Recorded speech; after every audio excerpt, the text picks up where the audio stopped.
Hello, everybody, and welcome back to the Podcast Boys. I am one of your hosts, Connor Nielsen, joined, as always, by the Comics Kid 2099 on his own channel. Comics Kid, how are you doing today? I'm doing very good, Connor, and how are you? You know, I'm doing all right. Doing very well. I did have something happen to me. I found out that I have a new kid, and he is a lizard baby that won't stop crying. Other than that, I'm doing okay though. Well, congratulations. Yeah, um, yeah. I've been getting a lot of mixed reactions when I tell people that. so, if you did not watch last week's podcast, we are going. Well, I should probably say we are continuing our series of things that are not Twin Peaks that are tangential to Twin Peaks. In the past, we have been talking about TV episodes of television shows or movies that have featured the members of the cast of Twin Peaks. In the past, we have talked about an episode of Agents of S.H.I.E.L.D. featuring Kyle MacLachlan, an episode of Portlandia featuring Kyle MacLachlan, an episode of The Witches of East End featuring Magic and a Mick, etc., that sort of stuff. And so this time I figured I would pick David Lynch's directorial debut, Eraserhead from 1977, starring Jack Nance, who you might remember as Pete Martell from the show Twin Peaks.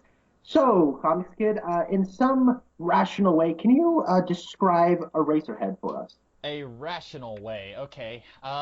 So this is actually a very short movie. It's less than an hour and a half long.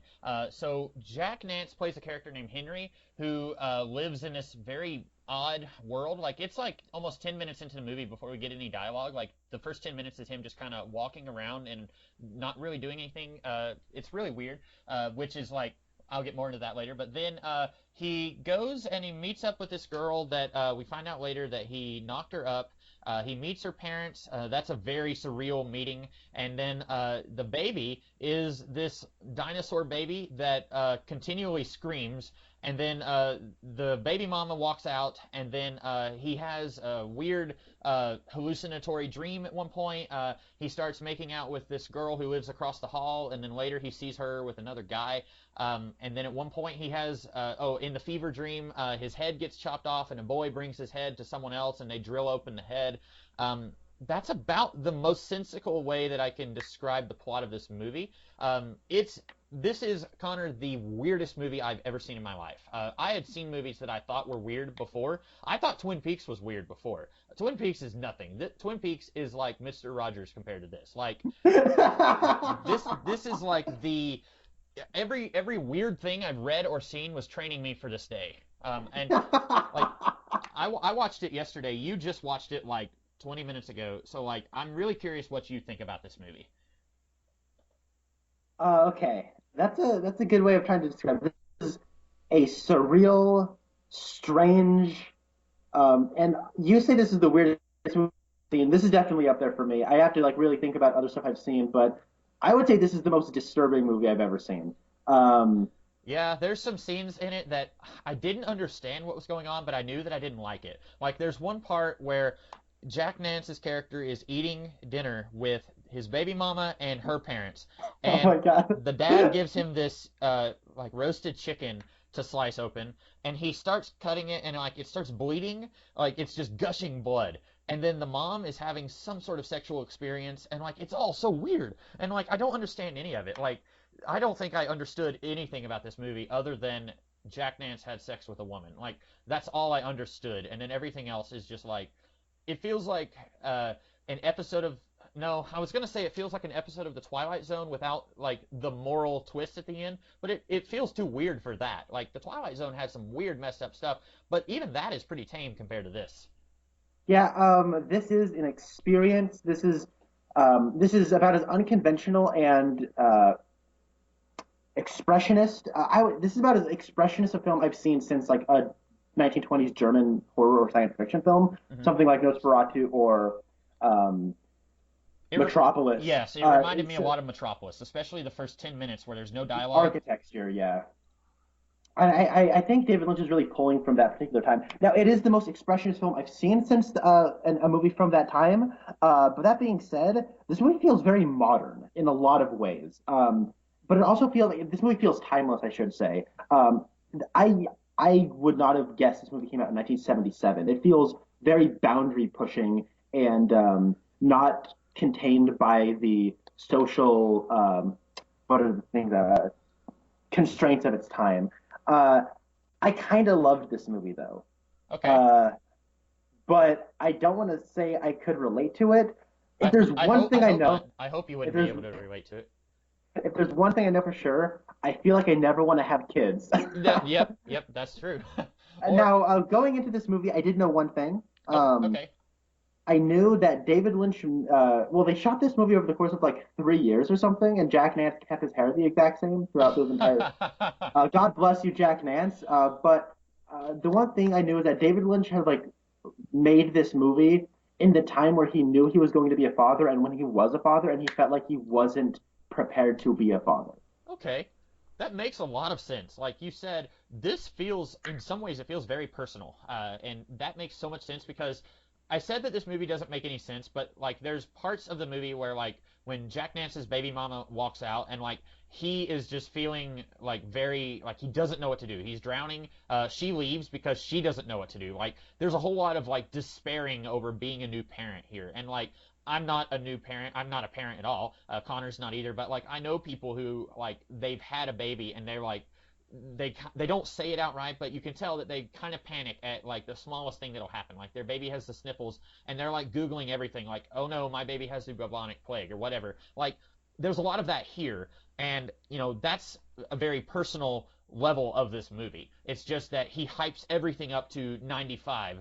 You know, I've heard Grant Morrison talk about how like the Lois Lane and Jimmy Olsen comics of the 50s and 60s were very relatable because they were about people trying to get married and trying to keep a job held down and stuff like that.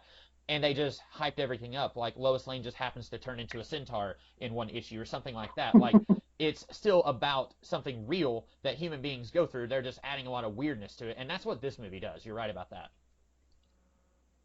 Comics kid, how did you feel about this particular movie though? Um, it's weird because like it's not a movie that I would have watched if we weren't doing this podcast. And now that I have seen it, I don't know if I ever want to see it again. It's that kind of movie, but I didn't hate it. There have been some other things we've discussed here that I just hated. Like I won't ever watch another episode of Witches of East End. I didn't like Whiplash. I know you liked it quite a bit more than I did. I don't know if I will ever watch Whiplash again. This is a movie. While I don't know if I will ever watch it again, I didn't hate it. I just had a very unusual time watching it. And I can't think of anyone who would just watch it and say like, oh, that's pretty normal. Like if this is someone's idea of a normal film, I really want to know what films they're watching that they think is weird. Like I was looking at this on Internet Movie Database, and the budget for this was $20,000, which makes sense because A, it's not a long movie, and there's very little special effects. Like there's a lot of makeup stuff. Like there's this one character who just is dancing and she has these two gigantic tumors on her face, and like there's a lot of makeup stuff. Like creating the lizard baby is probably the most expensive thing in this movie, but it made 7 million roughly. That's what Internet Movie Database said, and like that means that a lot of people had to have gone and seen this when it came out, and I really would like to know what was the initial reaction that everyone had when this came out. Like in retrospect, a lot of people are going into this knowing that it's David Lynch and they know to expect weird stuff from David Lynch. And so a lot of people now will say, "Oh, this is a 10 out of 10," and they will say, you know, it's one of their favorite movies. Like I'm looking at a review on Internet Movie Database where someone gave it a 10 out of 10 review. I'm curious what people were thinking about it when it came out. That's a good point. That's a thing that's a trap I know a lot of people tend to fall into. It's like, oh my God, David Lynch is this big name director that you are kind of tangentially familiar with film. You've probably heard of David Lynch. I know he was nominated for Best Director for Blue Velvet. He was, although Blue Velvet was not nominated for Best Picture, he was nominated for Best Director. And same thing with The Elephant Man. Although I think that was nominated for Best Picture, he was nominated for Best Director. And I'd always heard of the Elephant Man growing up. I'd heard little things about Blue Velvet here and there, and as I became more interested in the film medium, I kept hearing people talk about David Lynch, but very few people have actually seen David Lynch movies. I don't know if you've ever run into that kind of situation, but the one thing I always knew about David Lynch movies is that they're weird. Everyone knows they're weird, but they're apparently these untouchable masterpieces. Mm-hmm. And I think a lot of people do have the same they have that same experience where they just know they're supposed to like this because it's apparently a masterpiece. And then they probably haven't seen a whole lot of movies. They're probably like 16 and have maybe seen about 100 movies in their whole life, which isn't as much as you probably would think it is. And their idea of what a great movie is pretty limited on mainstream appeal, and they are not particularly educated on what experimental filmmaking is. And I'm not trying to be condescending here, because I fell into this trap a lot. I remember watching 2001 for the first time, and I felt pressured into thinking it was this great movie. And so I just said, 2001, it's a great movie. Best science fiction film ever made. I love it. It's very experimental. The special effects are really good. There's a lot of talk in here about human nature and human evolution. It's a very great movie. And I didn't really get what it meant on an emotional level. The thing what makes, I think, David Lynch a great filmmaker is that this movie doesn't make hardly any logical sense. No. But it does have an internal logic to some degree, and it makes perfect, in my eyes, emotional sense. And that's what makes, I think, David Lynch a cut above your typical avant-garde filmmaker. Is that in recent years, the filmmaker Nicholas Winding Refn has been getting a lot of acclaim. He made the film Drive that everyone goes gaga over, starring Ryan Gosling. Last year, he made The Neon Demon, which is the only film by him I've seen. And I didn't much care for The Neon Demon. I thought it was excellently made, gorgeous to look at, but I found the actual story to be kind of vapid and hollow, its characters to be vapid and hollow, but that's okay, because the story's about how vapid and hollow the nature of modeling is. But no, that's not really okay. It was sort of like very low clear, and you embody the thing that you're criticizing. I don't get that. But on top of that, it didn't make me feel anything. And people say, oh, if you like David Lynch, you'll like The Neon Demon. And no, the thing about David Lynch stuff like Blue Velvet and Eraserhead and Twin Peaks Spider Walk with Me is David Lynch is obsessed with getting an emotional response out of his audience member. And that's what I did. Now, of course, I'm only judging Nicholas Winding Refn off of one film. I get that, but I don't feel anything when I watch The Neon Demon. When I watch Tom Ford's Nocturnal Animals, which is ridiculously inspired by David Lynch, if you like, there's a shot in in Blue Velvet of the road as a car is driving over it. And there's like the same kind of shot periodically throughout there. And there's a lot of David Lynch shots in Nocturnal Animals. I don't feel anything while I'm watching Nocturnal Animals. It's pretty to look at. There's definitely a Lynchian style to the visuals. But the thing about Lynch is he knows how to connect a visual look to the person, to emotion. Because they're all personal for him. He's a painter first. And the reason he became a filmmaker, in his own words, is because he wanted to watch his paintings move. And these are all personal expressions of him, and I feel that personality coming through. So I feel something too. Yeah, and I think that brings us back to how, at its core, if you ignore the fact that this is a screaming dinosaur baby, if you ignore the lady with the tumors on her face or the guy who's pulling the levers, if you ignore all of that, this is a movie about a guy who's having to deal with parenthood and he's not ready for it. And that is like a very emotional thing. And I think that this would have probably hit me more if I was a new parent, or even if I had a kid who's like, 5 or 6. Like, there's still hardships that you have to deal with when you have a kid who's that old. Like, pretty much until your kid is like out and on their own as an adult, like you're having to deal with stuff with being a parent. And I think this movie probably would have hit me even more if I was like that. And I'm curious if you agree with that statement. Do you think that like if you had a kid that this movie would have hit you even more than it did?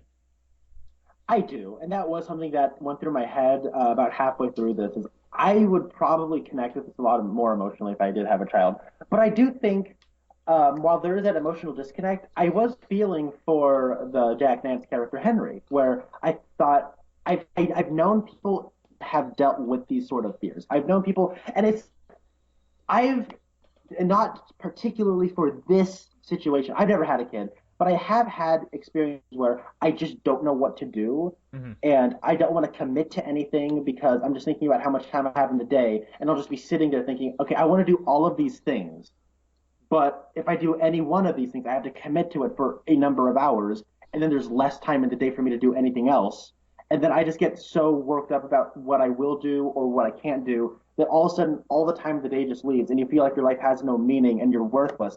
And I felt a lot of those same emotions percolating to the surface of this movie where there's long of Jack Nance just sitting there looking sad. And Jack Nance is such a an everyman that I was able to project myself in a similar situation onto him. So I feel like I could connect with the idea of being a person not prepared for fatherhood. Hmm. But even I would probably feel it more if I was in a similar situation. Yeah. Now here's a question I'm going to ask you. Um, do you think that this movie could have still been as emotionally honest and as emotionally cutting as it was if it had a little bit more logical narrative sense? For example, like there's one scene where it's Jack Nance is eating with his girlfriend and her parents, and then there's a weird scene with a chicken that's bleeding, and then the mom goes away, and then she comes back and she says, "I need to talk to you." And then she pulls him aside and says, "Did you have sex with my daughter?" And she asks him that like 5 times, and he's kind of like beating around the bush. And then she starts licking his neck, and then the daughter comes in and pulls the mom away. And then the next thing you know, we see the lizard baby. And we never get to see like Jack Nance react to the fact that his baby is a demon or something. Like we don't know why the baby is the way it is. Like there's no explanation for that. There's no explanation for why the parents act so weird. Do you think this movie could have been as good as it is, or accomplish the same things that it's setting out to accomplish if it set about and making things make a little bit more sense? Perhaps it could have. I think it could have, but I do like what Lynch was trying to accomplish, and I like the way he went about it. Yeah, I think part of me feels like Lynch was thinking, all right, I'm making one movie. How can I put as much of myself into this as possible? Hmm. Because it's like this is. I feel like I'm watching somebody. I'm in somebody else's mind. Yeah, It definitely. Yeah. doesn't feel like anybody is translating anything. I've never read the book Dune, but I know that in the book they'll just like drop language and say things that aren't human or like aren't like typical English speak that is just like part. It's like world building. You know what I mean? Like this is a word that the characters use in this universe, but we don't know what it means. So you actually have a glossary in the back of the book to explain to you what these words mean. Um, so it's a lot of that where it's very immersive and it doesn't hold your hand whatsoever, and you just kind of have to put it together yourself. I actually think the plot here, though, is really simple, especially when it comes to like the more thematic stuff of fatherhood that really aren't said. Like he obviously I don't think that the woman who lives across the hallway is as attractive as she's made to look here. Hmm. I think it's more of an abstract sort of thing where I'm not saying that the woman he knocks up isn't like she's she's pretty, I guess, and she actually is, as you had said before we started recording, that it's Bobby's mom. Yeah, that's Um, something I guess we should mention because you picked this because of David Lynch and Jack Nance. Neither one of us knew that Bobby's mom from Twin Peaks is the mom of the lizard baby, and also the log lady who in real life was married to Jack Nance at this time. She was the assistant of photography. Was that what it was, or assistant to? it says assistant to the director. Okay, and that's two connections we did not know about. So that's four total that are connections to Twin Peaks, and I think that's very interesting. And speaking of connections to Twin Peaks, something I wanted to bring up before I forget it. So the mom, when she's leaving, she gets up out of bed and she goes to the edge of the bed and like kneels down, and you're seeing her through the footboard, and she's grabbing her suitcase from out from under the bed. But that shot reminded me of when Sarah Palmer was seeing Bob for the first time, and he's at the foot of the bed and looking at her through the slats of the bed. That was like almost an identical shot. And I thought that was so weird that I saw that shot, and I immediately thought, I bet that when he was doing that shot of Bob in Twin Peaks, that he was calling back to Eraserhead. I didn't pick up on that, but you're right. The one that reminded me of Twin Peaks was the woman who lives in the radiator. Like she's on like she has a spotlight on her, and there's like the red curtains, or like not it's in black and white, but Right. there are the curtains behind her, and it reminded me in season two where the giant appears on the stage of the Roadhouse. Yeah, yeah, I didn't pick up on that one, but you're right. There are things about this movie that you're right. It's got a very simple plot, but then there's so much about it that I just didn't understand. Like not stuff that's not even connected to Jack Nance and his baby. Like there's a guy who has like all these like boils on his skin and he's pulling these levers. I don't know what that means or what it has to do with anything. We see this creature that's like a snake sperm that comes out of Jack Nance's mouth, and it's like a ghost. And then the lady with the boils on her face steps on it and kills it, and I don't know what that means. I don't know what the lady with the tumors. I don't know what that has anything to do with anything. Like, there's so much about this movie that I just don't understand. Like, I get that this is about like fatherhood or parenthood and not being prepared for it and feeling inadequate. Like I understand all of that thematically, but I would say about a fourth of this movie has stuff in it that it kind of feels like in Twin Peaks when we go to the Red Room and then we see the little man dancing and he talks backwards and we see all this weird stuff. But that I liked in Twin Peaks. You know that I was a big fan of the supernatural stuff in Twin Peaks, but it was balanced out by all of the comparatively normal stuff. We would have almost an entire season of Twin Peaks set in the real world, and then an episode set in the Red Room. And so, to me, I feel like this doesn't work as well because we're not getting as much normal stuff. It's all weird stuff. It's like the entire movie is set in the Red Room, and so it doesn't have that balance that made that work in Twin Peaks, I don't think. Okay, no, that's perfectly understandable. I have a read on what all that stuff means, but I did want to ask you. Oh my God, I am gonna sound like a psychiatrist or a lawyer when I say this, but Mm-hmm. comics kid, what do you feel like it means? That's a good question. So I'm always like you were talking about how you like David Lynch stuff because you like the emotions that it conveys, and that's interesting because I don't really watch movies that way. I'm more of a plot guy. I will watch a movie and I will point out plot problems like, okay, this doesn't make any sense or this contradicts something else in the movie. I'm more about plot. I'm also more about like are the characters likable characters? Like if they're not characters that I can find myself rooting for, I'm much less likely to watch it if it's a movie or TV show or a book or whatever. So I'm more about that. So like stuff like this that's like a metaphor for stuff, very rarely do I pick up on what it actually means until someone else suggests something and then I'll say, "Oh, okay, that makes sense. That's probably what it is." So like I guess, at the beginning of the movie, Jack Nance has something coming out of his mouth, and I'm assuming that's like telling us, "Hey, he knocked up somebody." Because do you think it looks like a sperm, or is that just like a Freudian thing that I'm reading too much into? No, I think that is very intentional. Okay, That's okay, what good, my read on it was too. good. Yeah, it looks spermish, and that's probably an indicator that hey, he knocked up somebody, and then later we find that out. I don't know what the lady with the giant like snowball-looking tumors on her face. I don't know what any of that means, and I don't know what the man pulling the levers what that means. I don't know what the dream where he gets his head cut off and the boy takes it to a store where they drill into it. I don't know what any of that means either. So it's a lot of stuff where I feel like my read on it is David Lynch just wants to be as weird as possible and see if he can get away with it. And he did because this movie, well, from a financial standpoint, he got away with it because this movie made a killing compared to the budget they had. But I don't know what any of it means. I don't really have an idea. All right, so my read on it is the opening scene is a sex scene, made in very abstract, made very abstractly, where you see good old Jack Dance making his O face, and then we get a creepy sperm man come out of his mouth, and then it lives on a planet, which I can only assume is like an egg, um, and then life comes out of it. And then the man with the levers is God is my read on this, because he pulls the levers and that allows the child to be born. I Hmm. want to say where all right, this sperm landed on this planet, which I guess is an egg, and so now he's like pulling the thing to create life.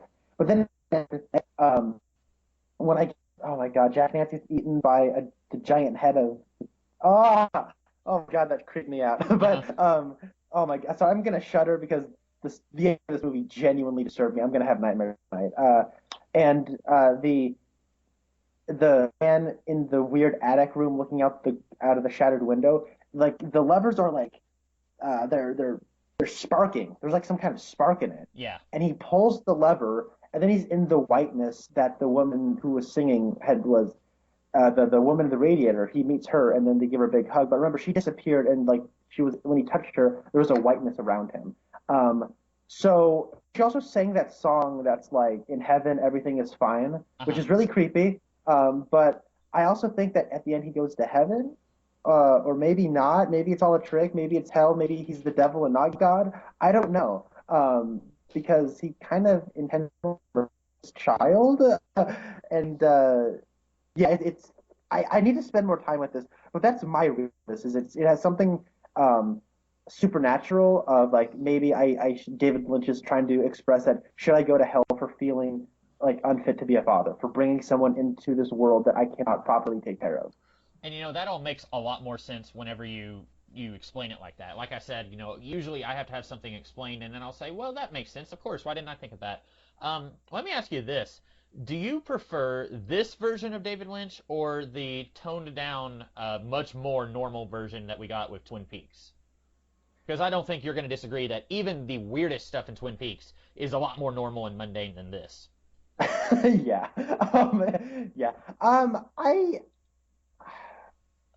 and that's like you talk about how you don't like you need like I guess some suggestion. I can't really like make a definitive answer to that. I think whatever works for a certain thing will work for whatever it is. Like for example, I can't imagine Twin Peaks as bonkers as this movie, and I Hmm. can't imagine this movie as restrained to a degree as Twin Peaks. Um, where that movie's kind of on the sorry, where that show is kind of on the edge of normal and crazy, but it's also a town on the verge of normal and crazy. Yeah. Uh, so like I personally can't remove the how realistic or artistic or I'm sorry, I can't remove the trappings from the piece. That's very difficult for me to do. But sorry, how do you feel about like do you think this would have benefited from being more straightforward like Twin Peaks? I think I would have enjoyed it more if it was like I'm not saying that you have to make the baby like a normal baby. I think that making it a lizard baby is fine as a metaphor for this is a really weird situation and I'm not ready for it. Like I'm sure a lot of people when they give birth or when they have their first child, like they're just looking at it like it's some kind of monster because they just don't know what to do. Like it won't stop crying. What am I supposed to do? Like why can't life go back to the way it was and stuff like that? Even if they wanted to have a baby. So I think that that works fine. But a lot of the stuff like for example, like the mom having her reaction to Jack Nance cutting the chicken and the chicken bleeding, like I feel like that stuff was just weird for the sake of being weird, and I'm not sure if it added anything to the movie. It definitely probably added to the tone, which is what David Lynch was almost certainly going for. Like I said, I'm more of a plot and characters guy, and I feel like David Lynch is not. I think he's more of a tone guy. He wants to go for a certain tone, and once he has that tone figured out, he's going to work towards that, even if it doesn't necessarily serve the narrative. I see where you're coming from. I also see his tone. He's more thematic and more abstract and more like as you said, tone and atmosphere. But I also think that there's a narrative in there that makes sense when you break it down enough. Uh, and I think that interpretation of art is more apparent in his works because he's going for more of an emotional reaction, and different people are going to have different emotional reactions to different things that they see. And so so those different interpretations allow for I don't know maybe a wider net of responses. And he's also a painter first, and I think there are a lot of images here that have a painterly eye for detail, like the and I there's like the shot of the the girl he knocks up. She's peeking her head out of the door and she's crying. And then stationed right below her is her dad with just like this creepy grin on his face. Mm-hmm. Now you could make that as a painting, right? Oh yeah, definitely. And somebody would say, "Ooh, that's a painting of a rapist father and his victim of a daughter." But in this particular setting, that's not the case at all. Right. And And maybe he wanted that to be a painting, but he didn't think people would understand it the way he wanted to convey it. And then there's the part where Jack Nance and the girl he knocks up, they're in bed, and he tries to touch her shoulder, and she shrugs it off. And then the way they're isolated from each other in different lighting, but they're in the same bed, that could have been a painting all on its own, and it probably would have conveyed the exact same thing the film does. But it lingers on that shot, and I feel something. And there's like a lot of these shots feel like paintings. What were we gonna say? I didn't know that David Lynch was a painter before this podcast. I had no idea that that was what he did before he worked on movies and TV. And that makes so much more sense looking at this movie, especially. Like Twin Peaks, I think, like I've said, it's so much more normal than this. But like, there's things in Twin Peaks where it's like, Yeah, I can kind of see like a shot that seems like they were more concerned about how it looked than necessarily anything else. Like there was one really good shot I liked in Twin Peaks where they find the log lady's house and it's Hawk, Doctor what's his face, Doc Hayward, Harry, and Cooper, where they're all in the forest and you see their heads like right next to each other and they're looking off in the distance. Like I feel like that was like a painter shot. You know what I'm saying? Kind of like what Right. you're saying in this movie. But I had no idea that he was a painter before, and so like that's that makes a lot more sense looking at his work like this. Uh, I agree. Um, Uh, you said what were you to do? Do you want to say anything? Oh, sorry. What were you saying? you said you had an interesting story about acquiring this movie. Did you want to share that? Yes. You know, I've I've heard of this movie for a long time. Comics, have you heard of this movie? I had heard of it, but I knew nothing about it going into it. Like I didn't know what the plot was. I didn't know any of the characters other than Jack Nance, so I didn't really know anything about it. I had seen the picture of Jack Nance, which it's near the end of the movie where like he's looking kind of down and it's kind of lit from below. I had seen that picture before whenever like you Google Eraserhead, but that was about all that I knew about the movie. Yeah, okay. But how long have you heard of this movie? Uh, maybe I don't know, since I got into Twin Peaks, I guess, so like a few years maybe. Okay, okay. Like I've at least heard of this movie, or at least seen like a cover of it around for a Hmm. while. Like if I'd go to Barnes and Noble, I'd see like the Criterion Collection Blu-ray of this, or like a VHS tape of this, or a DVD of this somewhere. I've always been aware of this movie. I know, oh, that's a David Lynch movie. It's weird. People talk about this movie like it's weird, and it is. It's definitely earned its reputation. But I could not find this movie at all. Okay, I looked at first thing I did was I looked on Netflix. right.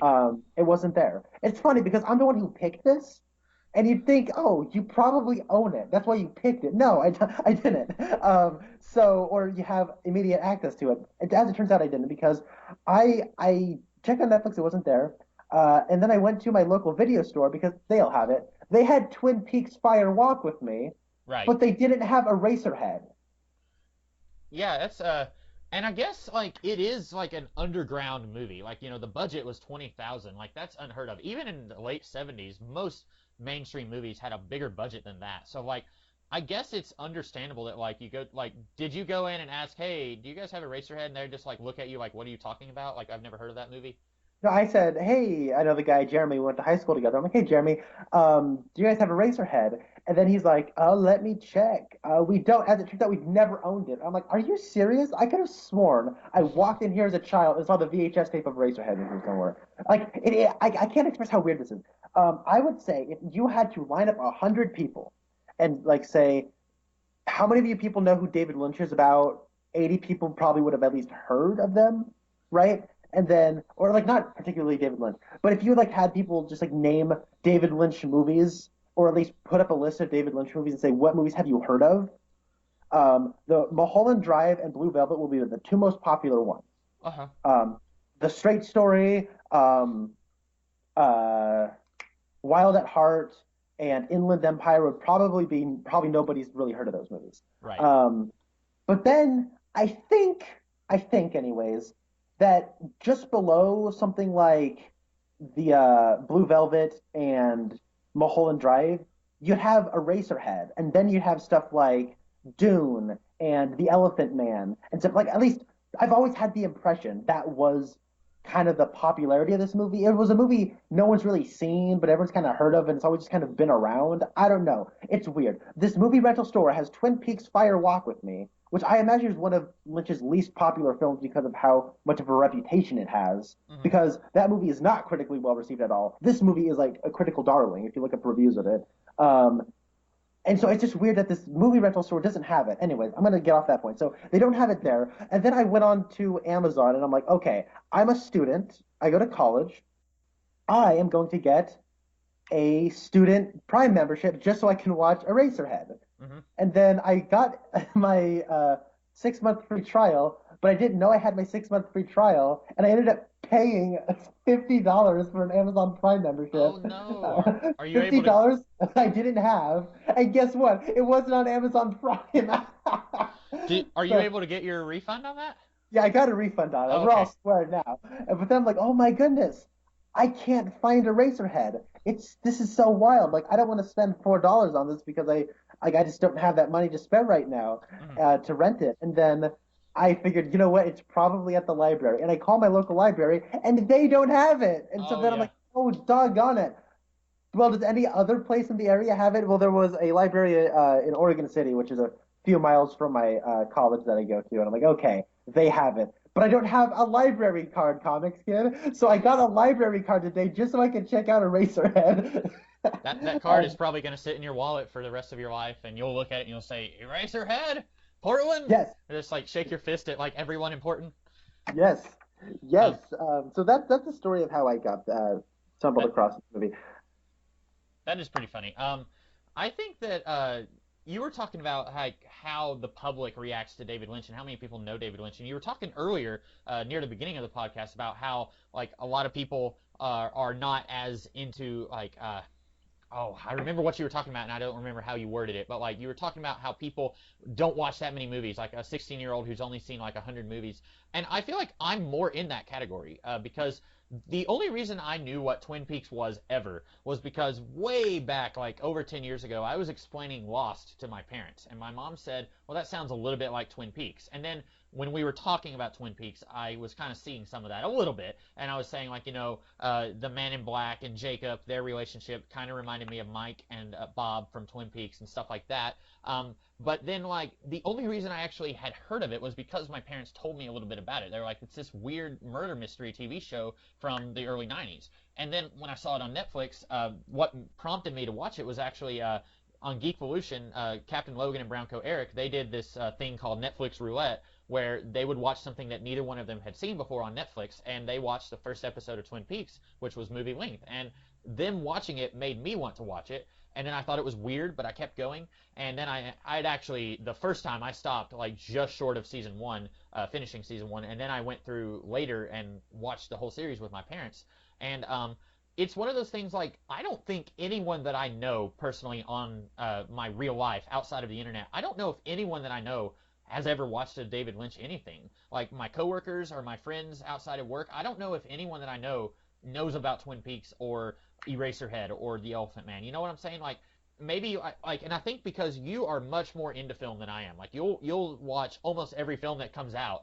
You watch a lot of movies. I don't watch that many, and so for me, I'm more in the category of like I've seen a couple hundred movies in my life, if that, and like I'm in a very different bracket than you are, I think, and so like for me, like I'm getting into this world, and it's very unusual for me because this is not the kind of movie I usually watch.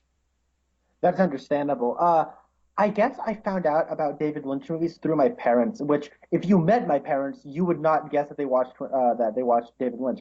I don't think they really do. If they were born in '66 and '68, Uh huh. so they graduated high school around '85 ish, 83, '85.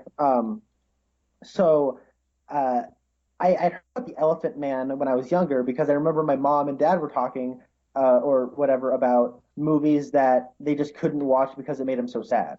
Uh huh. And my mom says I can't watch the Elephant Man because it makes me sad.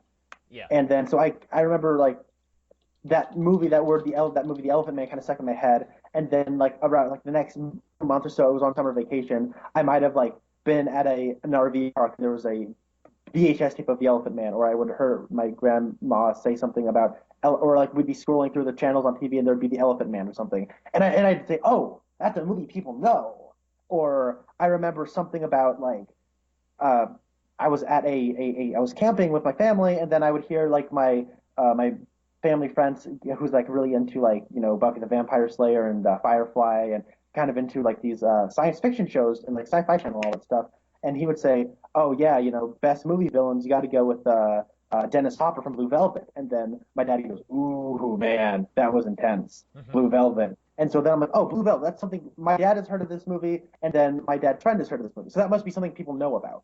And then as I've gotten older, then we watch it in a film class at one point, and so. I was always just kind of under the assumption that this is a movie. These are movies that people have heard of, and I guess that these were movies that were around when my parents were in their 30s, 20s, and 30s. Hmm. That have over time they've kind of left the popular zeitgeist, Yeah. and they've stuck with like critics and like film nerd circles, I guess. So maybe that's just what it is. And I should say, like, not even just David Lynch, but I don't really know a whole lot of people who are like air quotes film nerds. Like, I know people who like certain movies, but most people I know who go to the movies, for them, it's a disposable form of entertainment. Like, they will go to the movie and they will watch something like maybe on a date or maybe with a group of friends, and they'll watch it and they'll have a good time, but they may not necessarily watch that movie ever again.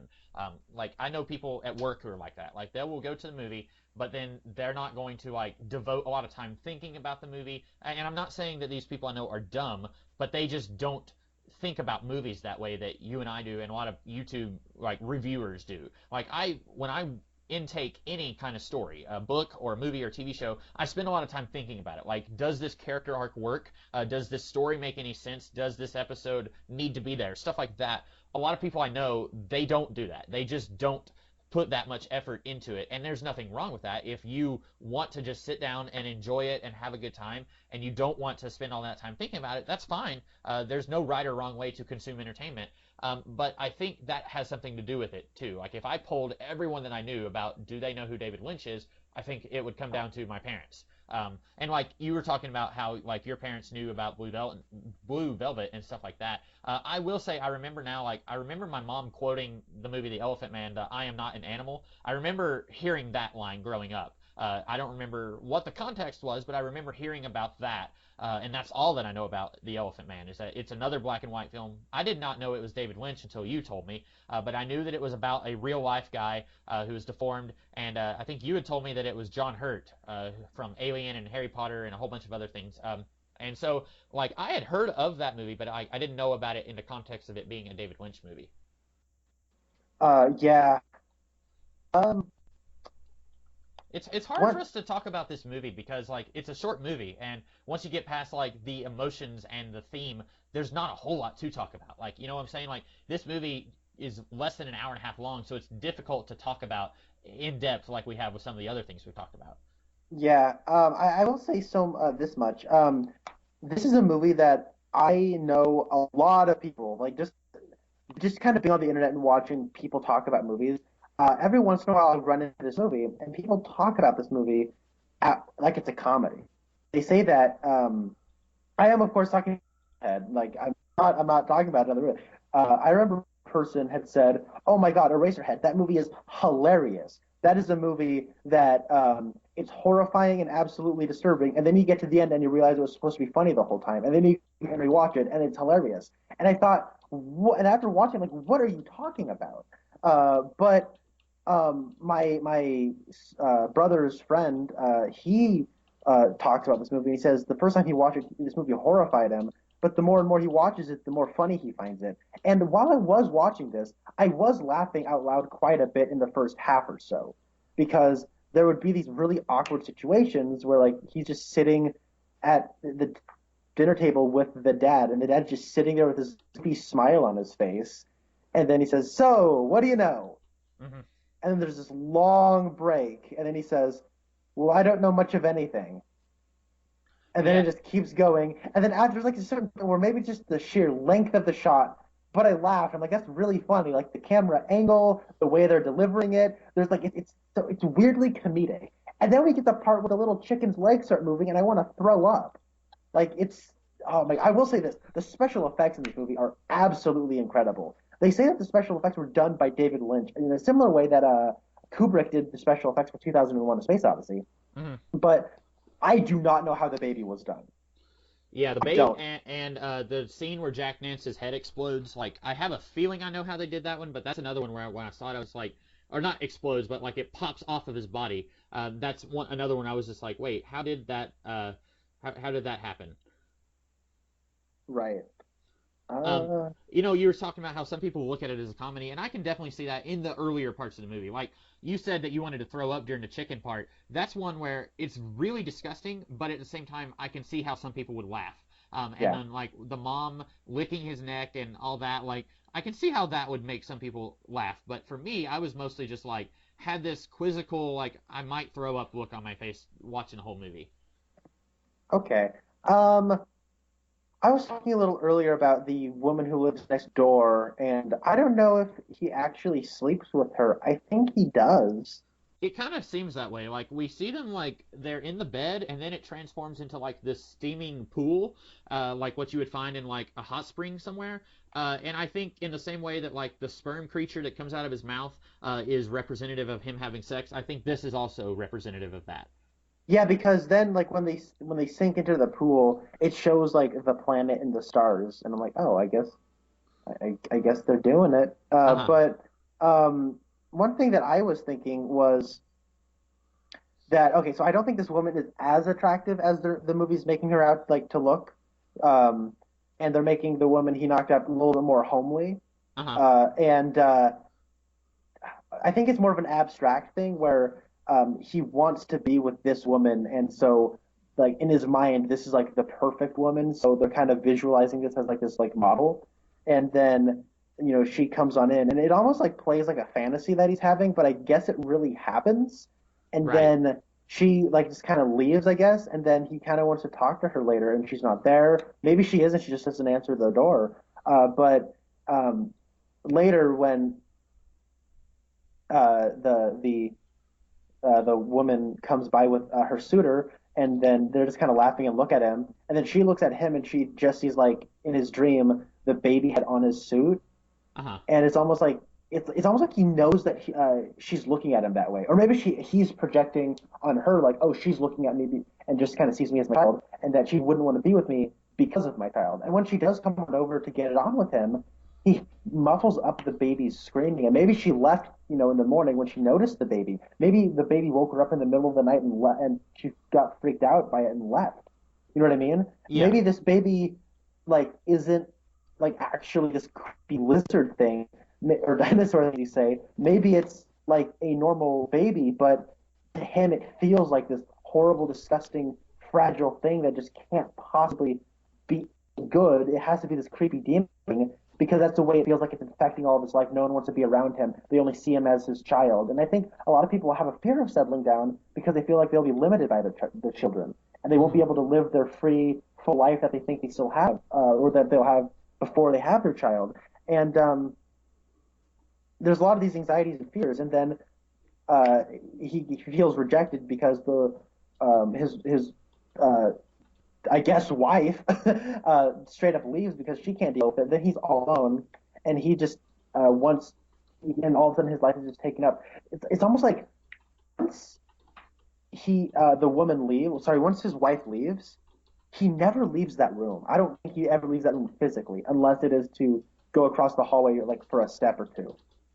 And Yeah. he feels confined, and that I think that means something. You know what I mean? Like there's that's something that a person who has lived and had experiences feels, and they want to project that onto their movie. And I think that's what Lynch is trying to say here. And I feel him. And so then when also that baby, like if we're trying to like follow this as like a realistic world, I don't know how they got the baby's organs and guts into a thing, into like a weird like wrapping thing to sustain its life, Hmm. but it's like he cuts it open and then he stabs it. And then the part that almost made me throw up because I ate right before watching this. Like Oh, I really? I ate a cheeseburger with French fries I guess there's right. worse things you could have eaten. Like, what if you had eaten like I don't know, like pasta, like lasagna or something like that? Yeah, Oh, because that then would he have that. stabs it, and then all the food they've been feeding it throughout this entire movie just starts to like flush out of it, and it's so gross. And then its head just like flies across and gets huge, and then I get eats them, and it's so scary, man. It's so scary. I'm gonna have nightmares. Yeah, yeah, it's gross. Yeah. Did you have anything else you wanted to say about this movie? I don't think so.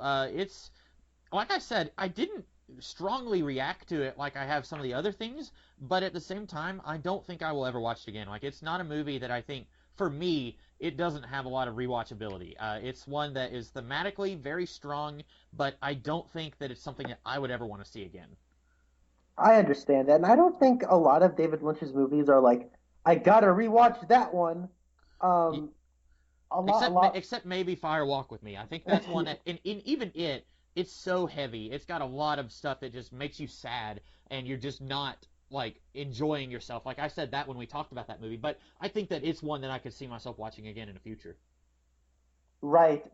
Maybe, who knows? Maybe in a couple months you'll be like, I maybe want to revisit Eraserhead. It's kind of been sticking in my mind. But what I'm trying to say is, David Lynch's things, like their experiences, and I don't, man, it's weird saying stuff like that because you just sound like a critic whore or like a quote whore. Like, have you heard that term in like criticism? No, no, I haven't. People, like there's like critics, like if they'll lambast other critics for being quote whores, where they'll just like throw out these buzzwords and these phrases and they'll hyperbolize their reviews just so they can have their name on the box or on the poster or something. Yeah, yeah. And so Yeah, I don't like reviews that are on the box of a movie or a book. Usually those make me angry. Even if it's a movie or a book that I like and I agree with them that it's awesome, I don't like seeing those reviews. That usually it's just like you're just like you said. Yeah, I never heard that phrase, but I know exactly what you're talking about.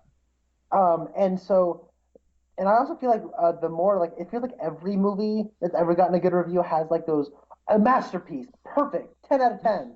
Like, Yeah, like every sort of movie kind of has that, and I feel like when a person does have like an intimate experience with a movie, like they act like they feel something when they watch a movie. It's like when they say, "Oh my God, this movie's perfect. This like moved me. This was life affirming." It's like when you say that, it's been diminished because now you sound like a pretentious critic that just is trying to make it sound better than it actually is. Like when I watched Boyhood, that movie changed me.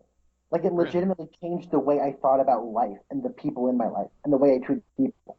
Like it legitimately, it's a life affirming masterpiece of a film. But I can't say that or else I sound like a commercial. You know what I Right. mean? Like, Yeah.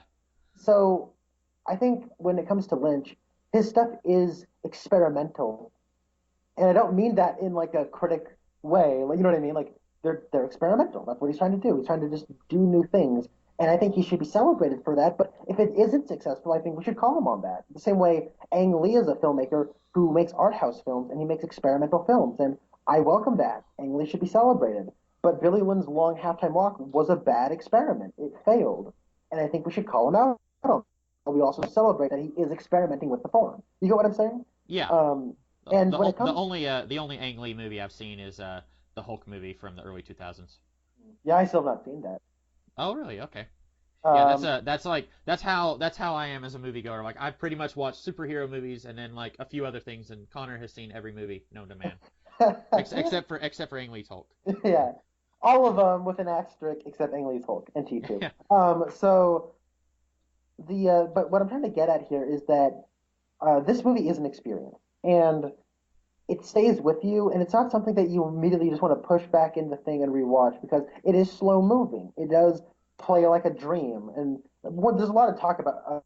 There's not a lot of dialogue in this movie, period, but there is a couple mentions of dreams, and there's that classic David Lynch obsession with dreams that I also share.